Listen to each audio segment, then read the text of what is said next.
Então tá. Bem, bom dia, desculpem essas dificuldades técnicas, mas a gente está começando e a gente não é exatamente profissional desse assunto, né? Mas assim, vai dar certo, vocês vão gostar, tá? Sejam bem-vindos.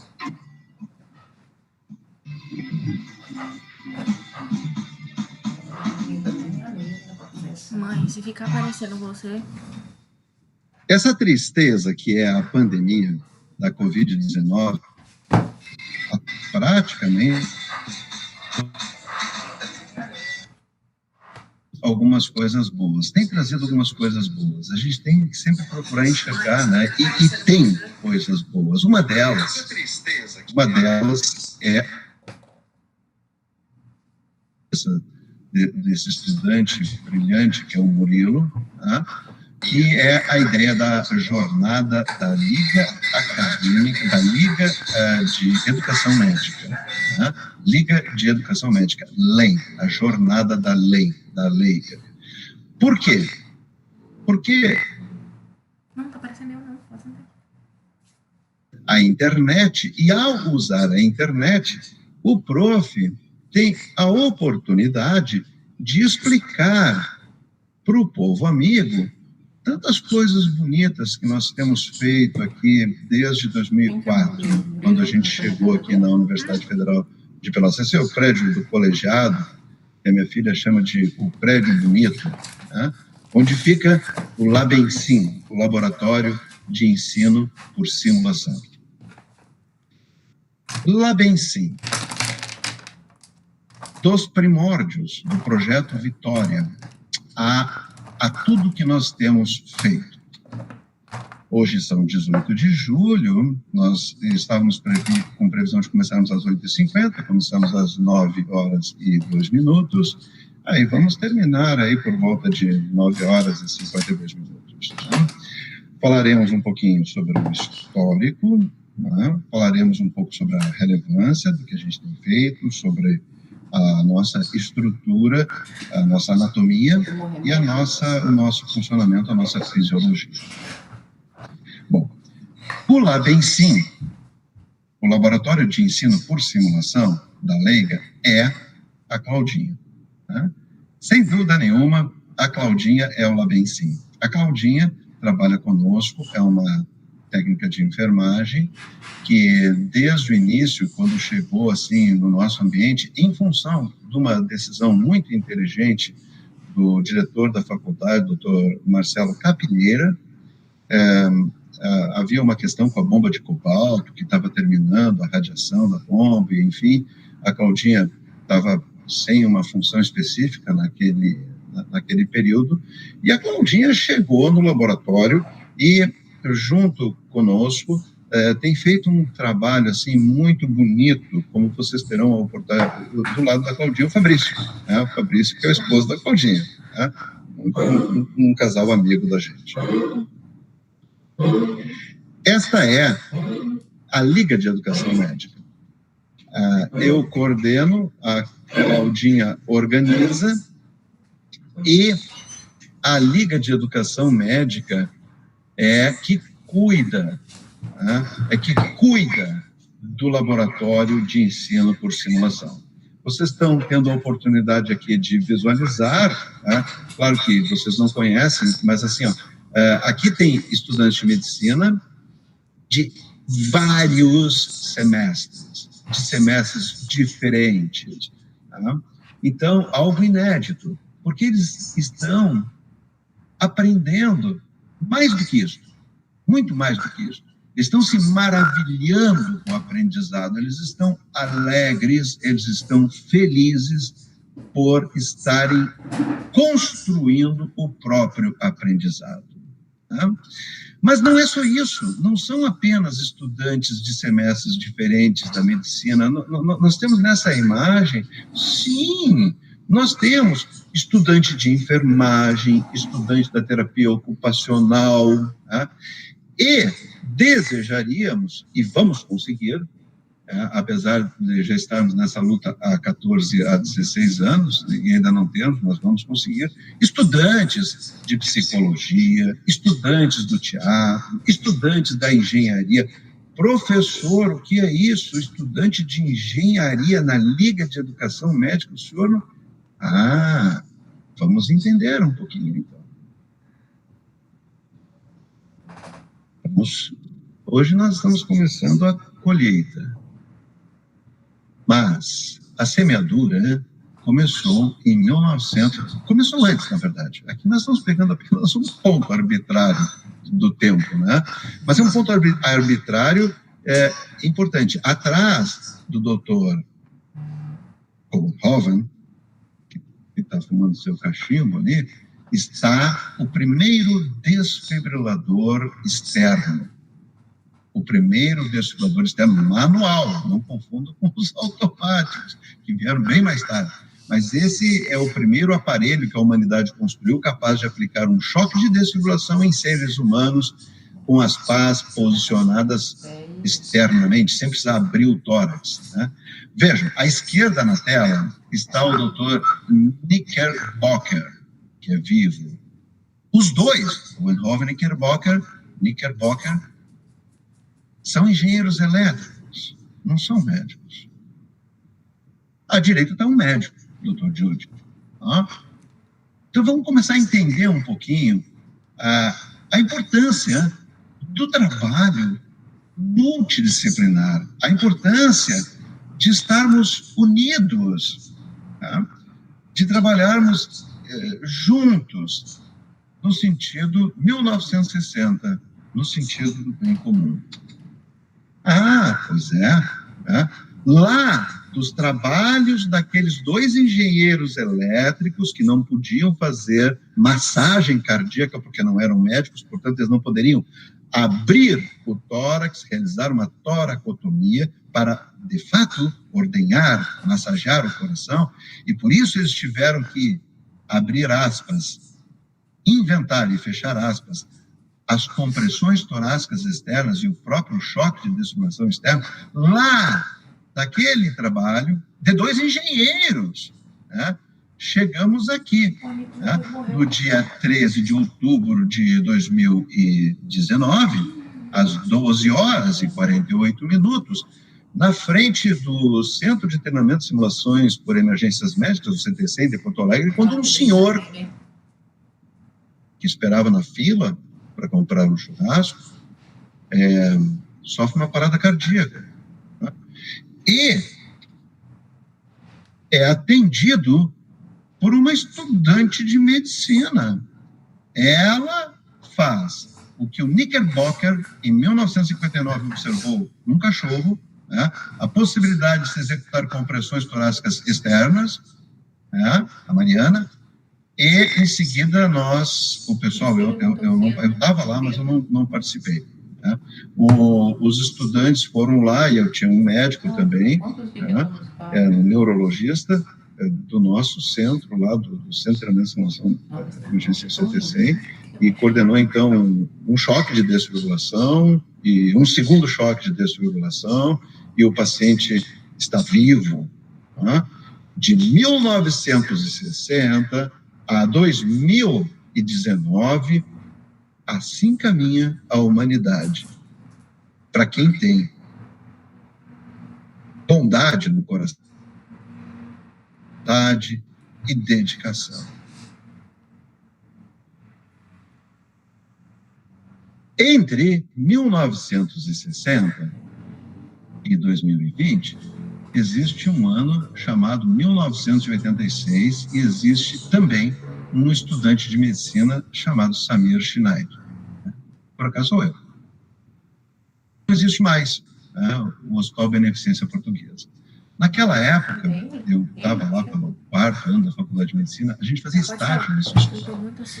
E assim, é impressionante a angústia de uma pessoa responsável tendo que participar no quarto ano da faculdade sem ter noção das coisas, ajudar, enfim, ir lá, avaliar, trazer a condição clínica o médico que está de plantão e ele te orientar o que fazer, enfim. E eu pensei, o que eu vou fazer? Por onde eu vou começar? Eu já vi essa história 10 vezes, ele faz a mesma... 86, vejam, de 1960 a 1986, aqui em Rio Grande, cidade vizinha a Pelotas, ainda não tinha chegado, já existia, mas não tinha chegado a CLS.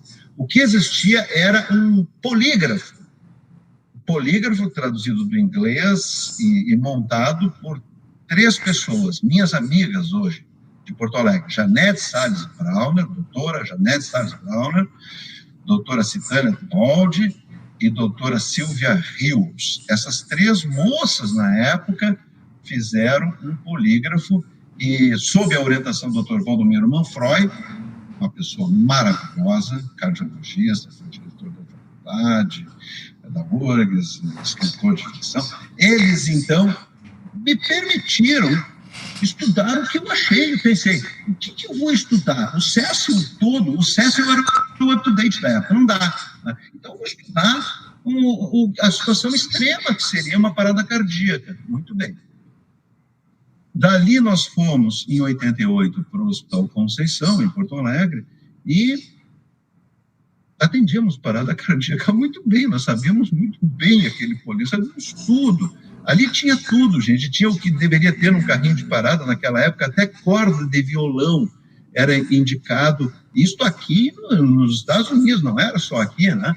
O pessoal tirava pacientes de parada cardíaca, né, com corda obviamente, de aço, né, funcionando como se fosse um cabo, né? Claro que eram casos, assim, como a gente diz na linguagem técnica, né, anedóticos, né, não de piada, né, mas anedóticos no sentido de casos, né, únicos, né, raros, né, mas acontecia, então tinha que ter corda, e a gente, lá no Conceição, tivemos a oportunidade de, ainda quando éramos doutorando, né, nem formados, né, de tirarmos pacientes de situação de parada cardíaca. Me lembro até hoje um paciente com doença renal crônica sofreu uma parada cardíaca por hiperpotassemia, lá nos idos de 1987, 88. Bom, daqui nós fomos para 99, onde já estávamos, essa foto que vocês estão vendo é Caxias do Sul, Hospital Geral de Caxias do Sul, dia 17 de dezembro de 1999. Miguel Moretti, aquele senhor com uma mecha branca no cabelo, à direita dele, o doutor Juarez Barbizan. O Miguel Moretti veio de São Paulo, o São Paulo supervisionava o ACLS, o surgimento, o nascimento do ACLS. À minha direita está a Janete Salles Brauner e no extremo direito da tela está a doutora Silvia Rios. Né? Pessoas maravilhosas, competentes, inteligentes, dedicadas, decididas. Eu admiro muito, gosto muito delas. Bem, o que acontece aqui? É o primeiro curso de ACLS com a chancela, com o contrato assinado com a American Heart Association de ACLS do Brasil. Tá? É o nascimento oficial, é o parto oficial da ACLS no Brasil. Em 2003, eu faço o meu mestrado em Ciências Cardiovasculares na URGS, em Porto Alegre, e percebo que, vejam, de 1988 a 2003, houve um período aqui em que eu não me dediquei à academia, percebo que eu amava a academia, né? Como era bom, isso é uma coisa interessante, né? Quando tu começa a trabalhar e se tu para e senta, volta a sentar num banco de escola, né, de universidade, que é uma coisa semi-odiada nesse período da faculdade, né? Aí a gente vê como é bom assistir uma boa aula, como é bom poder aprender, né? Anos depois tu tem essa oportunidade, aí é que tu vê. Em 2004, por questões pessoais, eu vim para Pelotas, voltei, porque eu nasci aqui em Pelotas em 64. Voltei para cá, fiz o concurso para ser professor da cadeira de semiologia médica. Tá? E Aqui nós percebemos, então, que, além da questão da parada cardíaca, além da questão das habilidades, né, das simulações de habilidades, havia também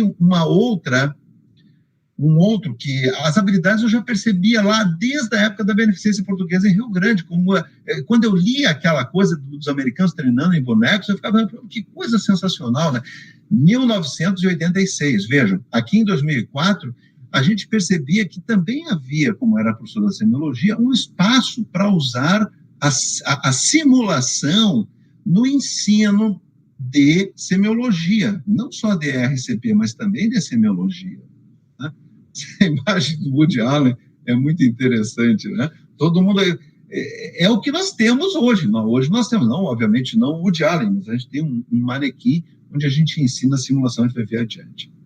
Bom, e a gente começa a perceber os problemas que vão acontecendo, inclusive com alunos egressos da faculdade, passando por dificuldades, né?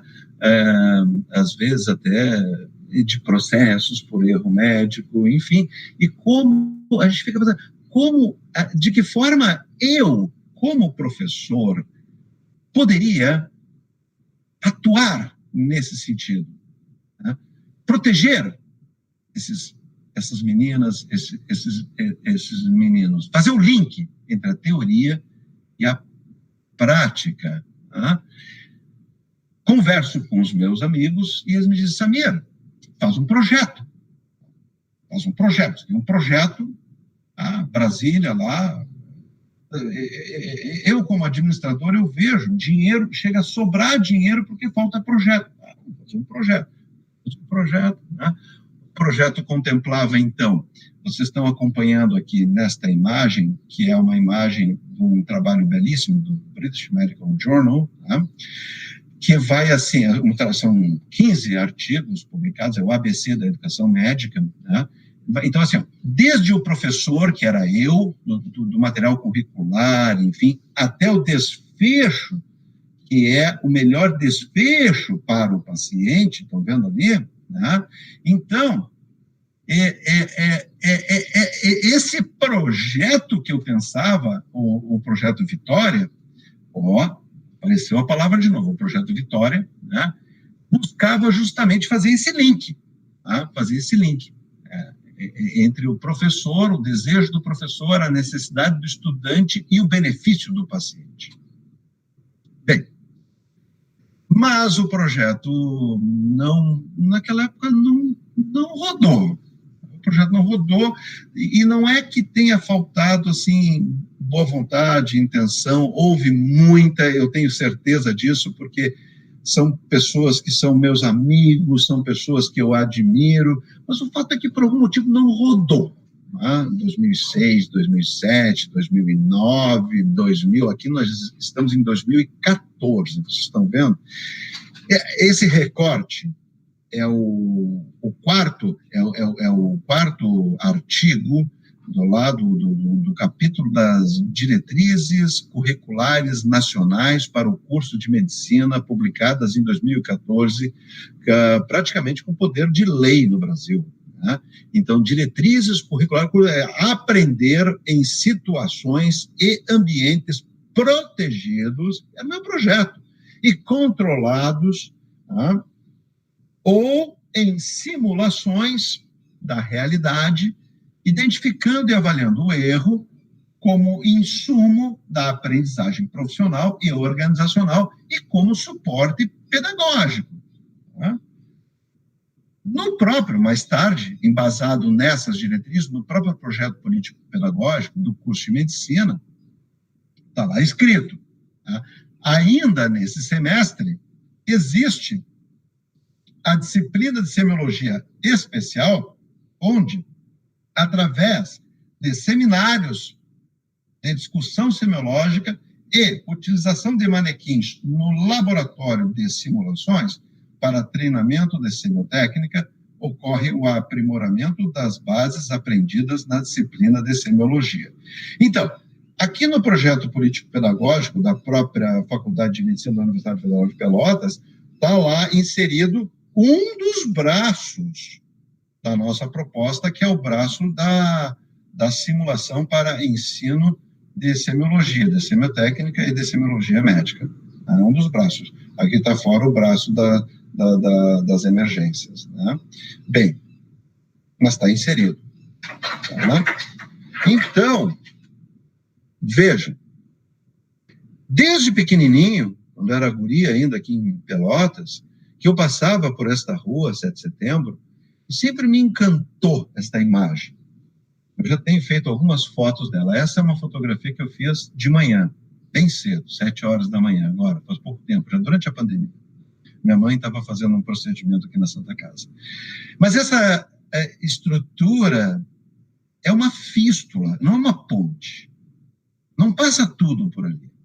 É uma fístula que comunica um lado com o outro e que permite a passagem de alguma coisa, né? Assim como existe a fístula para hemodiálise, que comunica o sistema arterial com o sistema venoso, existem outras fístulas. Esta fístula que nós estamos visualizando aqui, ela comunica o antigo com o novo. Ela comunica a teoria com a ciência. Né? Diga-se de passagem, o que nós temos no lado esquerdo da imagem é hoje o HE, o Hospital de Ensino, a Escola da Universidade Federal, porque alguém dedicado, estudioso, inteligente, bondoso, resolveu um dia se dedicar, se debruçar sobre os livros e sobre os tubos de ensaio e desenvolver os tuberculostáticos. Por quê? Porque antes disto ser o HE, isto era o Hospital de Tisiologia. Isto deixou de ser o Hospital de Tisiologia porque houve uma fístula. Houve teoria comunicada com a prática. A dissociação, se a gente explodir a fístula, como a gente costuma fazer no nosso meio, infelizmente, a dissociação da teoria com a prática é trágica. É trágica para a humanidade. Vejam agora, na época da pandemia da Covid, tá? Precisamos tanto dos práticos, aqueles que têm habilidade para colocar um tubo endotraqueal bem posicionado, mas precisamos tanto da teoria, porque o vírus a gente não enxerga, a gente não ouve, a gente só conhece através ou por meio do intelecto, da cognição, do estudo dos livros, da teoria. E isso tudo implica caminhar, caminhar, caminhar na busca da perfeição, as botinas de um sujeitinho chamado Vincent van Gogh, que é assim que se pronuncia o nome desse homem em holandês. As botinas, caminhando para pintar cada vez melhor. 0447, um voo da Air France, no meio do Atlântico, ele cai, morre muita gente boa, inclusive um cirurgião importante de Porto Alegre, um cirurgião plástico, Dr. Shen. E o que está por trás desse acidente trágico? Bom, muitas coisas. Hoje em dia, para um avião desses cair, muitos erros, não basta um erro, tem que vários erros acontecerem. Mas, assim, um dos problemas que acontece aqui foi que a Air France não simulava o congelamento de um dos pitôs, que foi o que aconteceu nos sensores. Os sensores, são 3, né? Um dos sensores de velocidade do Airbus, do avião, né? Então, eles não simulavam esse tipo de emergência. Né? E aqui há várias questões relativas aos assuntos que a gente trabalha. Uma delas é a questão do gerenciamento de recursos em situação de crise, da liderança, da comunicação clara, dos protocolos da NASA para a comunicação em situações de emergência, enfim. Não vamos aprofundar tanto. Por quê? Porque a resposta está mais pertinho. Praticamente todos vocês tiveram contato com este outro evento, onde não morreu ninguém. Tá? Não morreu ninguém. E a diferença, talvez, o piloto deste avião treinava praticamente uma vez por semana o protocolo para o tipo de emergência que ele vivenciou dentro do... Acho que tem um Airbus também, esse é o 1549, ver o filme, enfim, tudo, né? Ele foi tão perfeito que os advogados da empresa do avião, né, obviamente, né, da seguradora do avião, obviamente, porque dos pacientes, dos passageiros, né, da tripulação, ninguém jamais iria se aventar a entrar com uma ação contra ele, mas eles entraram com o processo porque ele foi perfeito demais, né? Vejam como são essas coisas, né? E, enfim, o filme é muito bonito, ele foi inocentado, vale a pena ver, mas o que está em jogo aqui? O que está em jogo aqui é foram patos que entraram numa turbina e patos canadenses que entraram na outra turbina, e vocês têm, então, 150 toneladas planando em cima de Nova York com 200 pessoas lá dentro, compreendem? Né? E tu precisa tomar decisões. E é isto que os nossos meninos, no nosso laboratório, treinam muito, a exaustão, tomar decisões acertadas. Tá? E aqui é o poder da simulação. Tá? E aqui é o projeto Vitória. Tá? Ali em cima aparece 2012, mas, na verdade, esse projeto foi escrito em 2006. E essa é uma gravação da Voz do Brasil, como vocês estão vendo. Vamos escutar. Que tinha recebido um tiro aqui na boca. Ela está no 8º mês de gestação. Esse salvamento, do qual nunca vai se esquecer.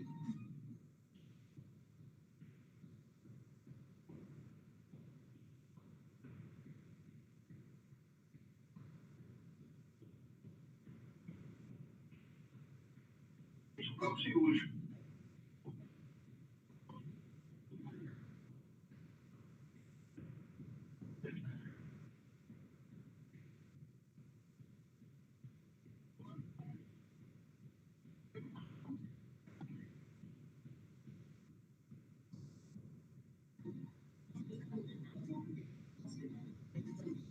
Passou a ser chamada Angélica Vitória. Depois que ela teve alta, André não teve mais notícias. O Serviço Móvel de Atendimento de Urgência de SAMU 92 a Paraíba.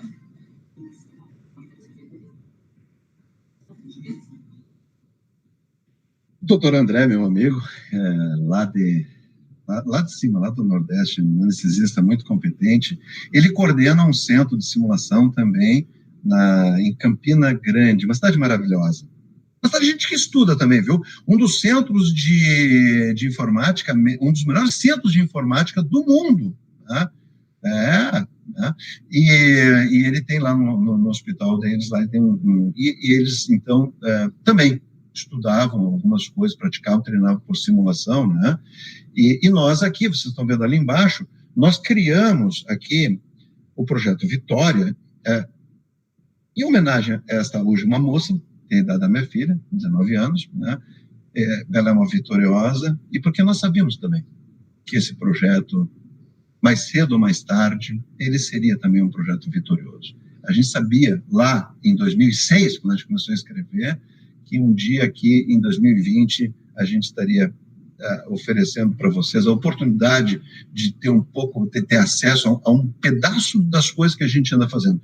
Nós fomos de ensino por simulação na área da saúde do estado do Rio Grande do Sul. Tá? Por quê? Porque já havia centros de treinamento de parada cardíaca, já havia talvez outros de semiologia, enfim, mas assim, que juntasse as duas coisas, emergência e semiologia, até onde o Google da época nos permitia compreender, né?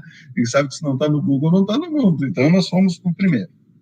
Bem, aqui nós temos que começar, assim, uma parte muito importante dessa apresentação, que é o agradecimento formal à professora Vera Silveira, na frente aqui do Museu do Amanhã, no Rio de Janeiro, né? Eu conheci também agora, faz pouco tempo, com a minha namorada, com a Beatriz, um lugar belíssimo, uma arquitetura fantástica, né? E a professora Beatriz Silveira se tornou, então, se elegeu diretora da Faculdade de Medicina, Professora Beatriz Silveira, professora Vera Silveira, é a idade. Então, assim, a professora Vera Silveira, e quando ela se elegeu lá, né, na fala, nas propostas de campanha dela, estava justamente o Laboratório de Ensino por Simulação, e cumpriu com a sua palavra. Sou muito grato à professora Vera e à doutora Cecília Loureia, professora também, que, na época, participou de uma parte muito importante que eu confesso sou absolutamente ignorante nessas questões administrativas de montar um projeto que pudesse ser aprovado parece que foi o ProUni, enfim, então, sem o dinheiro as coisas não acontecem, né? E foi a doutora Cecília Loureia, muito obrigado, doutora Cecília Loureia, a professora Vera Silveira, então, que viabilizaram esse projeto. E muito obrigado, nós temos contado, né?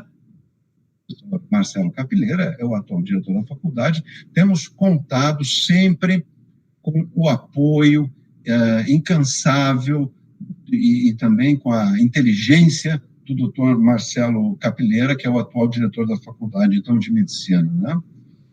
Aqui eu não sei onde é que ele está, tem uma pomba ali, deve ser, não sei se está em Roma, né? As fotos a gente vai pegando no Facebook, né? Bem, o que acontece quando o professor Marcelo Capilheira, a professora Vera Silveira, a professora Cecília Loureia viabilizam um projeto desses? Vamos ler. Querido professor, essa é uma mensagem que eu recebi no Messenger do Facebook. Você foi responsável por um milagre. Opa. É. No dia, a gente chega a tanta crítica, tanta reclamação, né? Não é uma coisa dessa, é um milagre. No dia 1º de janeiro de 2016, já faz algum tempinho, queremos mais milagres, que aconteceu no balneário Arroio do Silva, em Santa Catarina. Quem conhece é Arroio do Silva, Santa Catarina.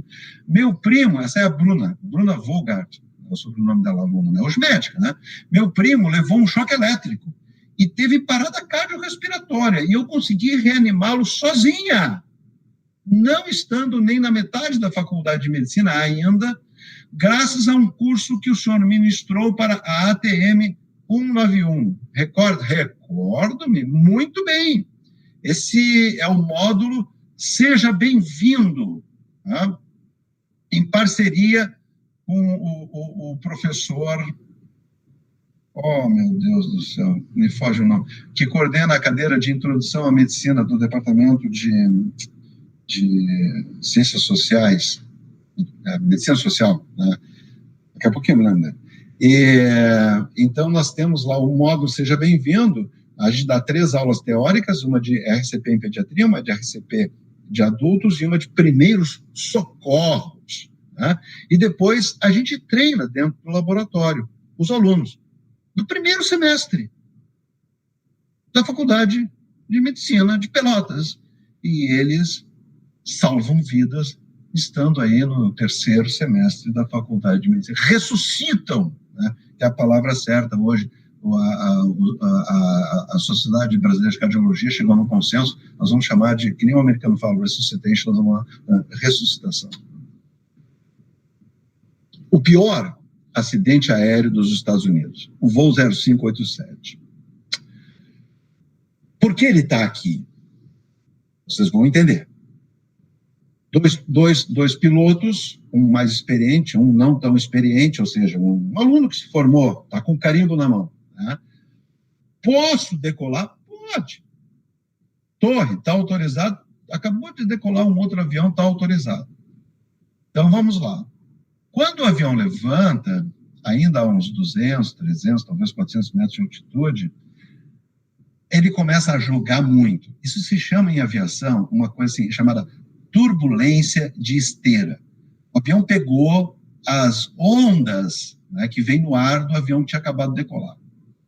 O comandante mais experiente, depois na caixa preta aparece, né, ele não entende o que está acontecendo com o outro piloto, porque ele está pálido, ele está suando, e ele está fazendo um movimento com os pés para um lado e para o outro, e jogando o avião para um lado, mais ou menos como a gente faz, feito como quando a gente vai passar num solavanco, assim, sabe, um desses, né, que não deu tempo de frear, então a gente segura um pouquinho, solta o pé do freio, para não arrebentar toda a suspensão, e dá uma jogada com a direção do automóvel. Eu, pelo menos, aprendi a fazer assim, né, e dá uma amortecida mesmo. Acho que é uma coisa meio parecida com isso. Bom, um estrondo muito forte, tá? Gravado na caixa preta do avião. E as câmeras do solo de segurança, lá das oficinas, das lojas, filmam uma peça que se desprende da cauda do avião.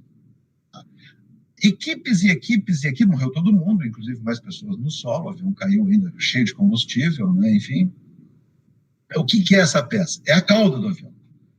Tá? Mas por que a cauda se desprendeu? Porque quebrou a peça, então vai para a França, acho que era um avião, um Airbus, né, um europeu, vai para lá para os engenheiros analisar por que essa peça se quebrou, porque ela não poderia se quebrar. Os engenheiros devolvem. Por quê? Por que ela quebrou? Né? Não pode quebrar. E por que não pode quebrar? Então, não pode morrer 300 pessoas assim, entende? Né? Então vai, analisa, não tem explicação para nada. A aula por simulação que aconteceu um mês antes, quando o instrutor, que no nosso caso no laboratório é o multiplicador, né, ou o professor, ensinou aquele piloto que estava começando, que era o menos experiente, a manobrar quando acontece uma turbulência de esteira. Ele ensinou isso, cara. Só que, para aquele modelo de avião, está no manual do modelo do avião, isto não pode ser feito. Então, compreenderam, né? Tenho certeza. A nossa responsabilidade. Como trabalhar a tomada de decisão, né, para que, né, os meninos possam, às 3 horas da madrugada, decidir corretamente. Como? Né?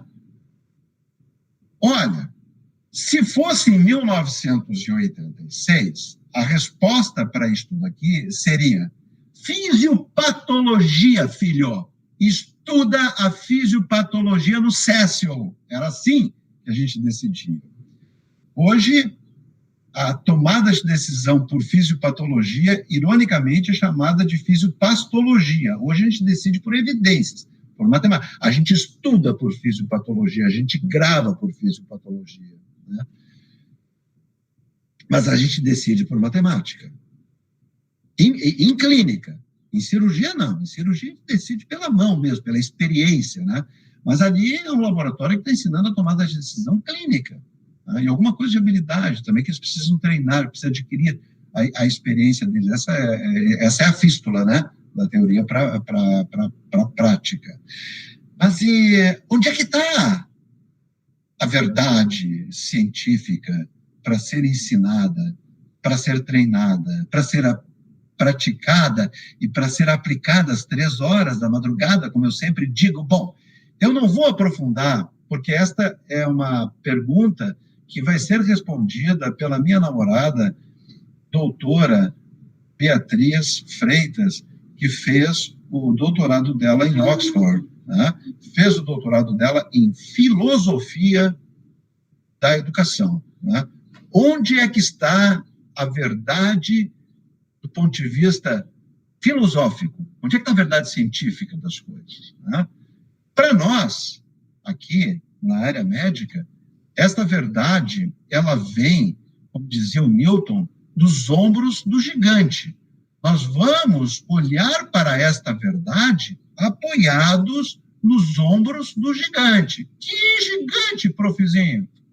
O Bates, os guidelines da American Heart, o Harrison, os guidelines mais modernos, o up-to-date, né? Aquele up-to-date de 2017 está desatualizado, né? Up-to-date agora é 2020. E mais guideline, né? Daí é que nós vamos tirar as referências para não disseminar metástases. Compreendem? Né? Para não ensinar a mexer o leme do avião quando pega e fazer, matar as pessoas. Tá? Não é da minha experiência, não é do que eu acho, não é da fisiopatologia, tem que ser da matemática. Vai estar sempre certa? Não, nem pode, porque se fosse para estar sempre certa, seria um dogma e nós estaríamos aqui num curso de teologia, seria religião, tá? Mas vai ser ciência, e ciência hard.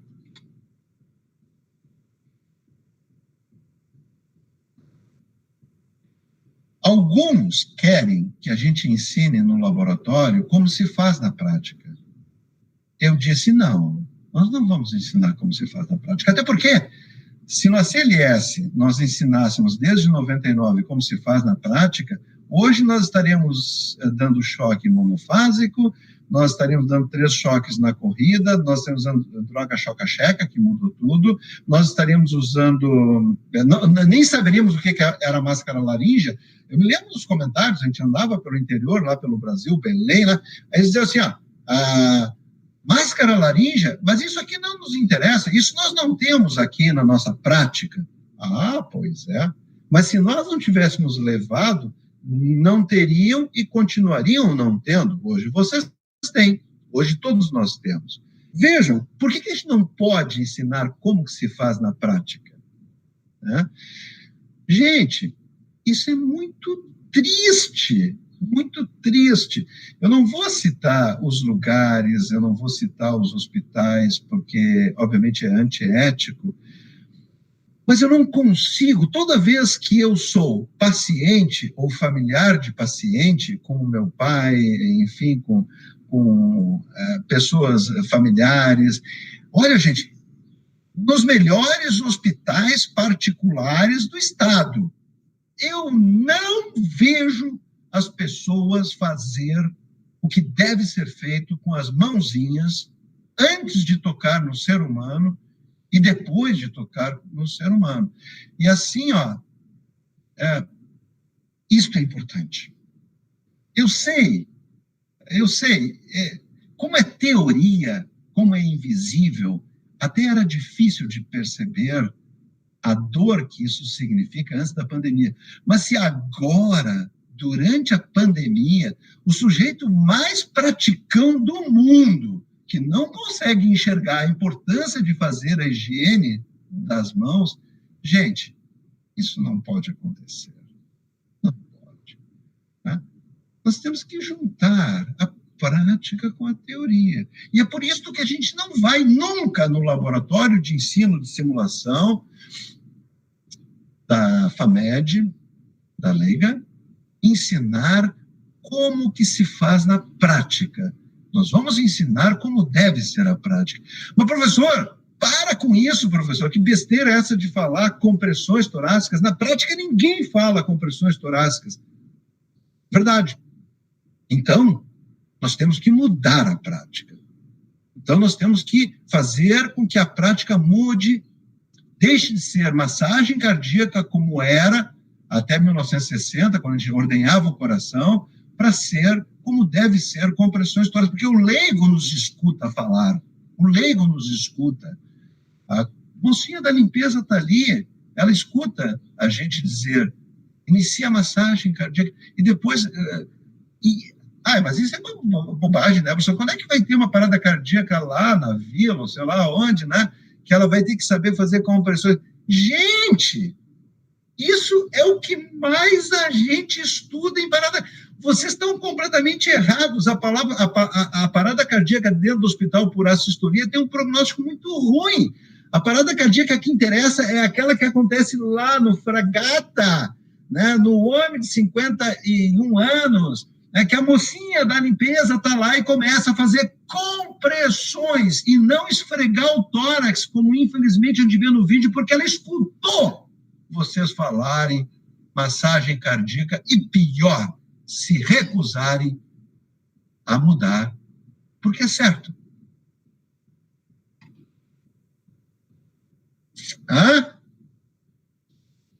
Aqui é que está a questão.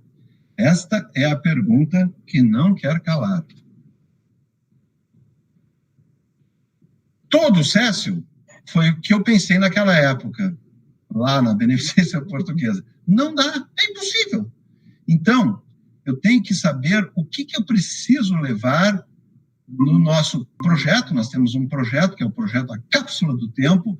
O que eu tenho que saber, né, da faculdade, das ciências básicas, da anatomia, da fisiologia, da farmacologia, né, de todas essas cadeiras, o que eu tenho que saber o dia que eu tiver com o meu carimbo na mão. Né?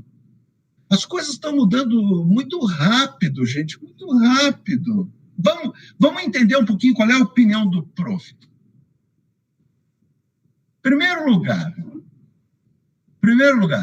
baixar, como eu tenho amigos que fizeram, todo o portal CAPES, ou seja, todos os artigos em PDF publicados no mundo por seu próprio computador, não é inteligente. Compreendem? Né? O que interessa não é saber mais, é saber o que interessa mais. Mas, prof, o que é que interessa mais?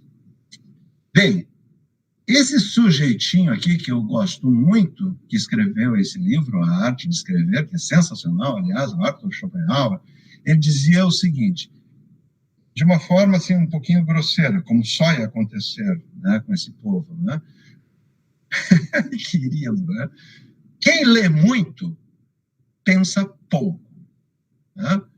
Não tem como a gente ler tudo, estudar tudo. E tem gente que pensa assim, sabe? Inclusive, tem professores que argumentam isso, né? O aluno tem que estudar. Quanto mais o aluno estudar, melhor. Não é verdade. O aluno tem que amar o estudo. O aluno tem que se apaixonar pelo aprendizado. O aluno tem que viver. O aluno tem que ter tempo. Esse pessoal vem de fora, eles têm que ter tempo para cozinhar a comida deles, eles têm que ter tempo para ir no banheiro, eles têm que ter tempo para caminhar na praça, eles têm que ter tempo até para fazer as festas deles, enfim, compreende? Então, não é estudar. Cabe ao professor ajudá-los no que é realmente importante ler, porque quem lê muito pensa pouco. Né? Se nós quisermos estudantes burros, né, nós fazemos eles passar o dia todo estudando. Como é que é no Canadá? Como vocês pensam que é no Canadá? Em algumas faculdades é segunda e terça. Quarta, quinta e sexta, mas são pessoas diferentes. Não são pessoas diferentes, coisa nenhuma. Né? São tanto que nós temos gente daqui que vai para lá e trabalha lá, normal. Entendeu? São gente como a gente. Nós aqui precisamos saber o que interessa. Tá? O que interessa? Está aqui a questão. Né? Ache o X, encontre o X. Né? Ou seja, estude os 2 volumes do Cécio. Tá? E aí o sujeito vai lá e escreve ali, o X está aqui. Não foi fazer o Pitágoras, as contas para achar a válvula da hipotenusa. Não, o X vai pedir para achar o X. É isto. Né? É o atalho do pensamento. Para evitar isto. Né? Sobrecarga, estudar de manhã, de tarde, de noite, vai no banheiro estudando. E estudando o quê? Né? Então, vamos ver. O que um médico precisa saber? Vejam, uma das coisas que um profissional médico hoje precisa saber, ter uma mínima noção, até assim, bem a propósito da pandemia, né? Até para não afirmar coisas absurdas, né? Vejam, olha, a máscara facial. No início da pandemia, tem alguém com o microfone aberto aí. No início da pandemia, a máscara facial, né, eu publiquei ali no Face e foi criticado, né? Foi criticado. Né? O que está acontecendo ali? Né? Foi criticado. Não publica isso, me denunciaram lá no Facebook, né? Porque isso cria uma falsa sensação de segurança. Tem evidências, e não tem evidências de que isso funcione, né? Então, o que está por trás de uma crítica dessas infundada? Está a crença também infundada que a ciência médica, isso é muito comum em medicina, é sinônimo de ciência. E não é. Né? A ciência médica, a epidemiologia, é filha da filosofia. Antes de estudar lá análise multinível, não sei o quê, enfim, bababá, aquele programa estatístico R, né? O estudante de medicina precisa ter uma noção do que é ciência médica e do que é filosofia, para aprender a pensar. Né? Pensar sobre é fundamental, lógico. E epidemiologia médica, né, é fundamental também. Né? Conhecer o ser humano, assim, só para dar uma ideia, em termos de ciência médica, ou pelo menos de filosofia médica, nós temos a melhor epidemiologia, uma das melhores, já que eu estou aqui falando para o mundo, né, uma das melhores epidemiologias médicas do mundo. Né? A epidemiologia de Pelotas é uma das melhores. Né? E conhecer o ser humano, fundamental para um médico. O médico tem que conhecer o ser humano, de preferência o ser humano normal. Né? De preferência o ser humano normal, noções de antropologia, noções de psicologia, noções de sociologia. Né? Isso vai ser fundamental. E, assim, e nós temos a melhor psicologia médica, eu acho que do mundo também, não sei se eu estou muito... Né? Mas a melhor psicologia. O que nós temos aqui na Leiga é sensacional. Né? Mas, professor, isso basta? Não. Um médico tem que dominar emergências. E aqui, gente, não tem escapatória. Tá? Tem que ser até um pouco... É treinamento mesmo, sabe? Saber o que fazer numa situação de emergência, saber fazer uma cricotireoidostomia, saber entubar um paciente na Covid, saber reanimar um paciente em parada cardíaca, né?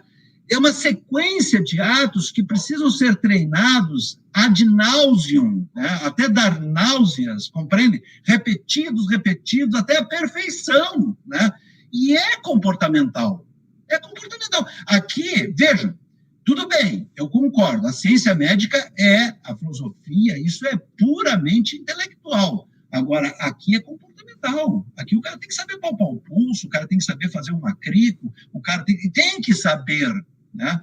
Não se admite, não, mas eu sou médico de família, eu não quero saber como reanimar um paciente, porque isso aconteceu num posto, como eu escutei os meus colegas falando lá em Porto Alegre, quando eu montei um protocolo para atendimento da parada cardíaca nos 130 postos, treinamos 300 profissionais dos postos de saúde, médicos, enfermeiros, técnicos de enfermagem, sabiam fazer RCP, sabiam ventilar, né, com a bolsa máscara.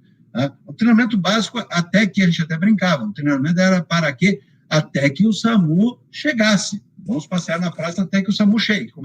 Aí um colega meu, quando eu apresentei isso, né, ele assim, médico de família, não, mas eu sou médico de família há 14 anos, começa a experiência pessoal do cara, né? Aí, aqui, Professor Samir, a sua fala está muito interessante, mas eu gostaria de avisar o senhor que faltam 2 minutos para a sua palestra terminar, tá bem? Não, tá bom. Eu vou avançar um pouquinho na palestra da Bia. Eu vou avançar um pouquinho, porque ela me pediu... A gente já está contando com a palestra da Bia. No caso, agora às 10 nós vamos começar a roda sobre metodologias ativas com as professoras Rosária e Simone, tá bem? Lá, mal. Tá bem. Então eu vou terminar aqui, tá? Boa. Então, o diagnóstico das doenças, né, que é o próximo ponto que a pessoa precisa... Então, só para encerrar, assim, as emergências... O que é, Bia? Tá, vou terminar às 10 horas, tá bem. Eu tinha tanta coisa para contar. As emergências, então... Aí ele teve uma convulsão no posto. Na outra semana me ligou. Dá para tu vir aqui nos ensinar aquele protocolo de RCP aqui para nós, que nós tivemos uma senhora que convulsionou. Pois é. Lógico. Manejo de emergências, o sujeito tem que sair da faculdade sabendo das situações de emergência. E isso não dá para confundir com emergencista. né? O emergencista é o sujeito especializado lá a trabalhar com a emergência dentro do pronto-socorro, dentro do HPS, tem residência de emergência médica, mas é missão do clínico saber oferecer o primeiro atendimento para uma situação de emergência. Né? Claro que ele não vai fazer uma pericardiocentese, uma janela pericárdica, mas tem que saber fazer o primeiro atendimento. E é claro que tem que entrar aí a semiologia no diagnóstico das doenças. Bem, eu vou passar, então, rapidamente para o encerramento. Aqui eu ia falar sobre o laboratório, o que a gente tem feito, mas eu preciso encerrar. Deixa eu ver aqui, ó. São os módulos que a gente tem. Aqui são os linfócitos reproduzindo o conhecimento. Aqui já são mais avançados, né? Aqui já é do módulo debutante, o módulo expert, são os experts. Olha só isso aqui, ó. É isso que a gente está fazendo dentro do nosso laboratório.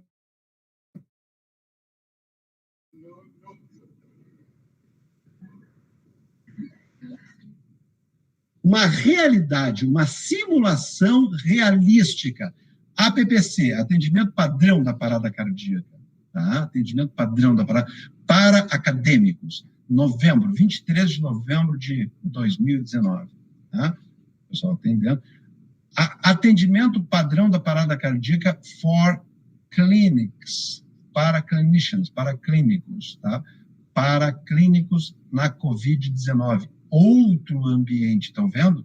Distanciamento, mas é o mesmo curso, só que com os aspectos específicos aqui da Covid-19. Nós estamos no nosso auditório, da Kaiserman, né?